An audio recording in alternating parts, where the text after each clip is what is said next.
саламатсыздарбы, урматтуу мекендештер. Өзүңүздөр билгендей азыркы күндө миграциялык мунапыс жүрүп атат. Ошол миграциялык билип билбей мыйзам бузуп алган мекендештер өзүңүздөрдү ушул тизмеден текшерип алсаңыздар болот. Азыркы күндө 131 000 мекендешибиз өздөрү билип билбей ар кандай мыйзам бузууларды кылган. Бул жерден өзүңүздүн текшерсеңиз болот 22 апрелге чейин. Бул жерде мынакей ssm.gov.kg сайтына киресиздер. Бул миграция кызматынын сайты. Бул жерде Государственная служба миграции при правительстве Кыргызской республики деп турат. Андан ылдый түшсөңүз мынакей узнать больше деген жери бар. Ушул жерди басасыз. Бул жерди басканда мына биринчи пунктта для граждан Кыргызской республики, находящихся на территории Российской Федерации, имеющих нарушения деп турат. Андан кийин проверить деп басасыздар. Проверить деп баскандан кийин бул жерден сиздин фамилияңызды сурайт. Мисал үчүн Абасов, айыңыз, күнүңүз, жылыңыз, найтини басасыз. Ал жерде баскандан кийин мынакей: внимание, вы подпадаете под условия применения миграционной амнистии. Демек сиз ошол 131 000 адамдын мыйзам бузуучулардын катарына киресиз. Ошол мыйзам бузуудан чыгуу үчүн, мунапысты колдонуу үчүн жакынкы миграция бөлүмүнө кайрылсаңыздар болот.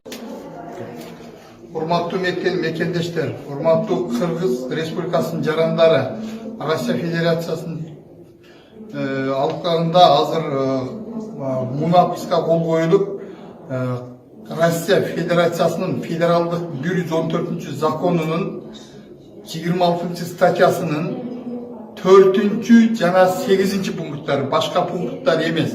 Ушул эки пунктка туш келген Кыргызстандын жарандары мунапыска ийдешип, кара тизмеден чыгып атат. Булар кимдер?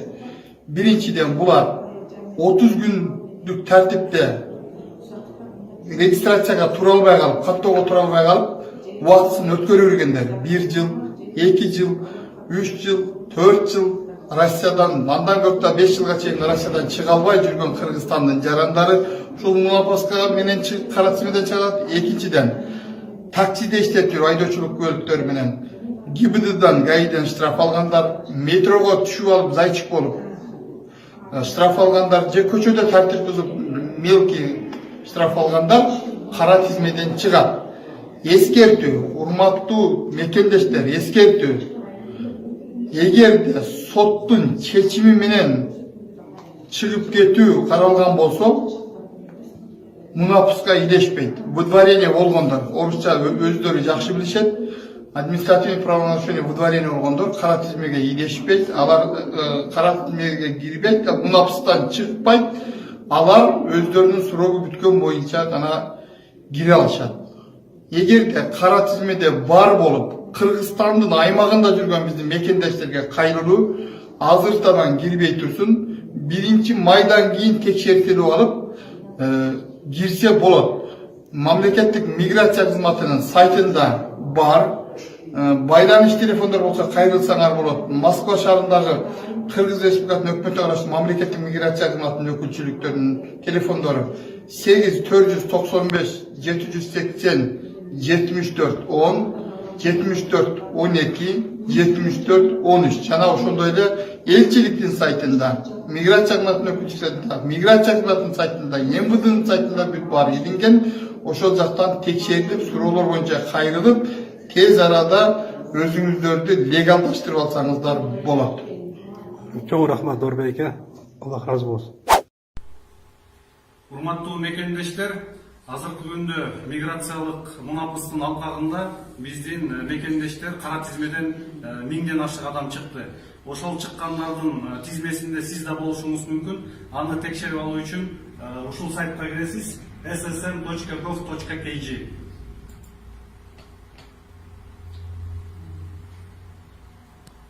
Бул жакка киргенде мынакей миграционная амнистия 2019 деп турат. Бул жерде узнать больше дейт. Ушул жагына киресиз.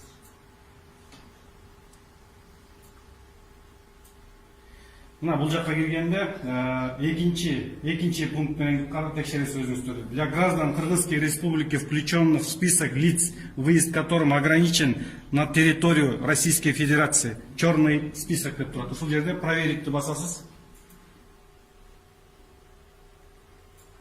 Анан бул жерге өзүңүздүн фамилияңызды жазасыз. Мисал үчүн Келгенбаев. Сиздин туулган айыңыз, күнүңүз, жылыңыз.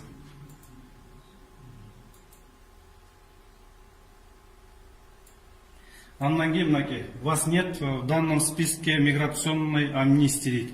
Бұл эмнени түшүндүрөт? Бұл деген ошол 1000 адамдын арасына, кара тизмеден чыккан адамдардын арасында сиздин фамилияңыз жок дегенди түшүндүрөт. Эгерде сиздин фамилияңыз ушул 1000 адамдын арасында сиздин фамилияңыз чыга турган болсо, демек сиз ошол кара тизмеден чыктыңыз деп эсептесеңиз болот. 1-майдан баштап келсеңиз болот.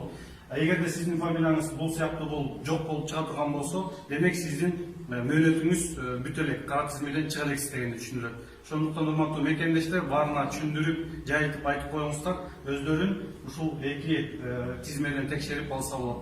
Жана өзүңүздөр көргөндөй, миграция кызматынын сайтына кирип текшерип, айтып түшүндүрүп коюңуздар.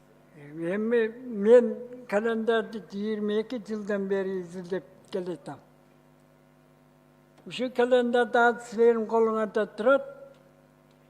Табигый календарга келтирдим. Эми мындайда биз жанагы Георгий календарды колдонгондугубуз үчүн аны изилдеп көрдүк. Изилдегенде неме артыкчылыгы бар экен, кемчиликтери бар экен. Анан 20-чы кылымда эң орой ката кетирген бул сар нарком.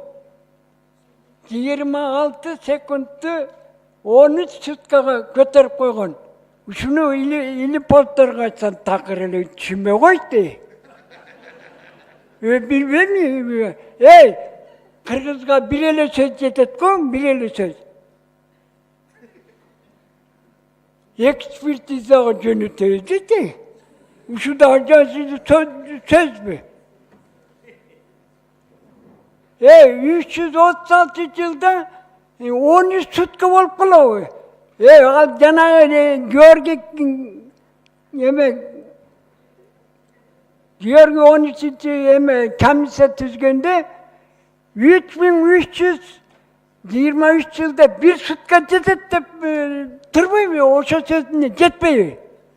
Анан 336 жылда 13 суткага көтөрүп коюптур. Мына жерде тилчилер, мына жерде айдын эмеси жанагы адашып аткан, чаташып аткан ушуну эске алыңыздар. Анан да 21-чи деп эле бардыңар эле айтасыңар. Ушуну далдеген кишилер барбы? Ушу 21-чи мартта күндү теңелет деп. Одарма, айрма календар бар го, ошондо карабайсыңарбы, күндүн качан теңелет деп. Күндүн канча минуту узарганын байкабайсыңарбы? Бирөөң келип айтпай койдуңар. Ушуга мен окумуштууларга жаман капа болом мен. Бирөөң да келип айткан жоксуңар. Буну билбей койгула.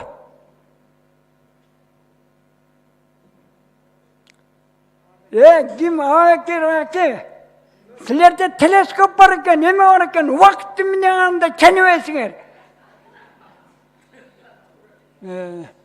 Анан жанагы айды жылдырып коюп атасыңар, 3 айбы ошондо. Бирдеген жылдырардан мурун негиздеп туруп жылдыргыла. Арсарайды, июнга апарып жылдырып коюп атасыңар. Жалган Куранды июнга апарып эметип атасыңар. Мен 22 жылдан бери изилдеп, тилип тешилип, бардык жерге арыптанып жүрүп, эчтеке кыла албайм. Мына рахмат силерге. Шүтүп, уюштуруп кичине муз ордунан жылды. Бардыгы чарчайып, керек болсо жанагы аптасын биринчи турган жекшембини 7-чи кылып койдуңар. Акыркы ай жалган Куран деп бири чыгылып койдуңар.